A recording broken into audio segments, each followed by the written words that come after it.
Hello there and welcome to this week's update by Valet.io. I'm Valerio and I'm part of the WordPress maintenance team here at Valet.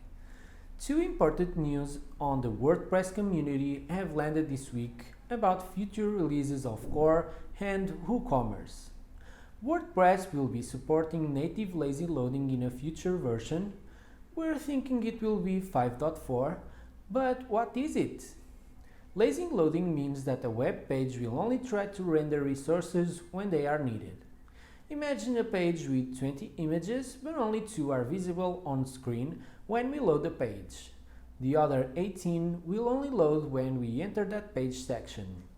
This allows for fast web pages and less data consumed. On the WooCommerce side, it was announced that in the next major release, it will include a new admin panel available now as a separate plugin that will also bring new and improved reports, improvements in notifications, and new store management tools. There will be breaking changes and we expect the release candidate version to be offered before updating so that we can test all of our clients' sites before updating. If you use WooCommerce and want to test this new dashboard before everyone else, drop us an email at hello@valet.io. See you next week!